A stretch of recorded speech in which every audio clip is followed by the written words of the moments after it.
Hello bachchan, let's read the question. The question says match the following columns and choose the correct option from the codes given below. In column 1, we have given few elements like indium, thallium, boron, gallium and aluminium. And in column 2, we have given electronic configuration. In part 1, helium 2s2 2p1. In part 2, neon 3s2 3p1. In part 3, argon 3d10 4s2 4p1.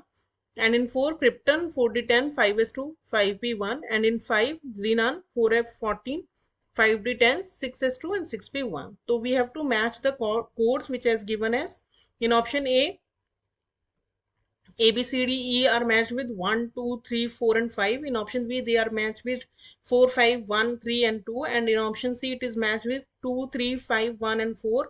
And in option D, these are matched with 5, 4, 3, 2, 1. So first of all, we will check the key concept of the question. The key concept of this question is that general electronic configuration for group 13 element, क्योंकि ये जो हमें elements दिए हैं ये सभी group 13 को belong करते हैं। तो जनरल इलेक्ट्रॉनिक कॉन्फ़िगरेशन ग्रुप 13 का होता है नोबल गैस, जो भी उससे पहले नोबेल गैस आती है वो कोई भी हो सकती है, helium, neon, krypton, argon, NH2 NP1। जो आउटर इलेक्ट्रॉनिक कॉन्फ़िगरेशन होता है वो होता है NH2 NP1।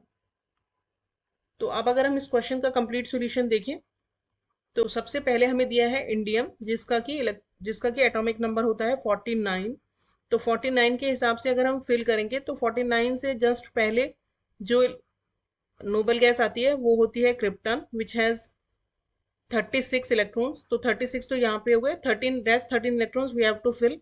तो यहाँ पे 4d जो क्रिप्टन होता है उसका लास्ट इलेक्ट्रॉनिक कॉन्फ़िगरेशन होता है 4s2 4p6। तो 4p6 तक हमारा फिल हो चुका है। तो इसके बाद 4d10 5s2, पहले 5s2 भरता है लेकिन लिखने में 4d10 we will write first and then 5p1। तो ये 13 इलेक्ट्रॉन्स ही कंप्लीट हो गए यानी 49 हो गए। तो इंडियम का इलेक्ट्रॉनिक कॉन्फ़िगरेशन ये होगा।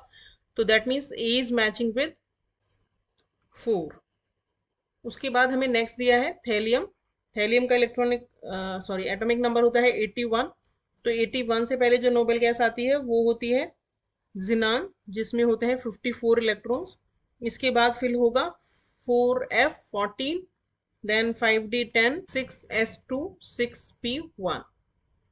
तो ये पूरे 81 इलेक्ट्रॉन्स हो गए। तो यानी कि हमारा बी जो है वो मैच कर रहा है 5 के साथ। इसके बाद हमें दिया है बोरोन। बोरोन सबसे इजी है, 5 एटॉमिक नंबर होता है। सबसे जो कम एटॉमिक नंबर वाली नोबेल गैस वो हीलियम 2 के साथ। इसका इलेक्ट्रॉनिक कॉन्फ़िगरेशन क्या होता है 1s2। तो इसके बाद फिर होगा 2s2 2p1। तो यानी कि हमारा C part is matching with 1। इसके बाद हमें दिया है गैलियम। गैलियम का एटॉमिक नंबर होता है 31। तो यानी कि इससे पहले फिल होगा आर्गन तक।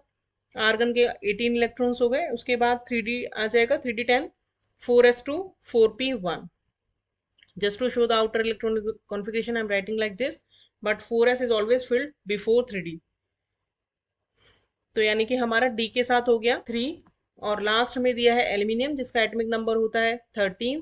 तो उससे पहले आएगा neon which has atomic number 10 और उसके बाद 3s2 3p1।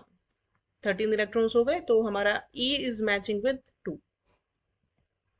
तो हमारा जो मैच हो रहा है वो है ए के साथ 4, बी के साथ 5, सी के साथ 1, डी के साथ 3 एंड ई के साथ 2। तो करेक्ट ऑप्शन हो गया option B. Hope you understood the solution well. Thank you.